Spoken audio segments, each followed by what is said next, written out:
बिहार विधानसभा चुनावों में जीत के बाद बीजेपी के हौसले और भी बुलंद हो गए हैं और अब पार्टी 2024 में होने वाले लोकसभा चुनावों की तैयारी में जुटने को तैयार है।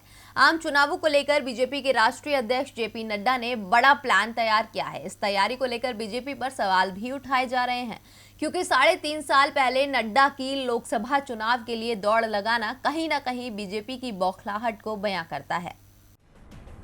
जनता जब किसी पार्टी को सत्ता के शिखर पर पहुंचाती है तो अपने वोट की ताकत से उसे अर्श से फर्श पर लाना भी जानती है। साल 2014 और 2019 के लोकसभा चुनाव में जनता ने बीजेपी को सत्ता का सरताज बनाया, लेकिन अब मोदी सरकार की नीतियां जनता के लिए परेशानी का सबब बन गई हैं। यही वजह है कि अब मोदी का तिलिस्म भी टूटता जा रहा है। कई सर्वे बता चुके हैं कि पूर्णबंदी के फैसले से जनता खुश नहीं है। यही नहीं, महंगाई और बेरोजगारी को लेकर भी लोगों का गुस्सा मोदी सरकार के खिलाफ बढ़ता जा रहा है। इसीलिए बीजेपी की बेचैनी बढ़ गई है। यहां तक कि उसे तो 2024 लोकसभा चुनाव में अपनी हार का डर सताने लगा है। इसीलिए तो बीजेपी अध्यक्ष जेपी नड्डा ने अभी से अपनी कमर कस ली है। जेपी नड्डा जल्द ही पूरे देश का दौरा करेंगे। वो जल्द ही 100 दिनों के भारत दौरे पर निकलेंगे।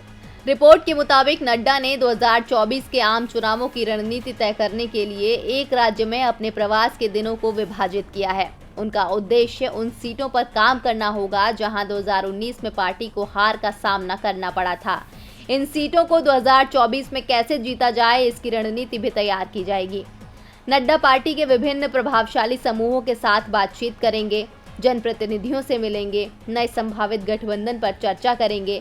इसके साथ ही राज्य सरकारों की छवि सुधारेंगे।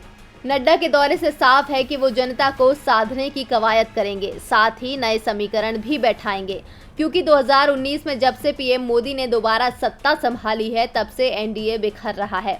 ज्यादातर दल बीजेपी से मुंह मोड़ रहे हैं। जहां महाराष्ट्र में सबसे पुरानी साथी शिवसेना ने साथ छोड़ दिया, वहीं पंजाब में अकाली दल भी साथ छोड़ चुका है। इतना ही नहीं, तमिलनाडु, तेलंगाना, केरल और बंगाल में तो कोई साथी बनने को ही राजी नहीं है। यही वजह है कि बीजेपी को अकेले पड़ने का डर सता रहा है और अब 4 साल पहले ही नड्डा बीजेपी की नैया पार लगाने में जुट गए हैं। डीबी लाइव की रिपोर्ट।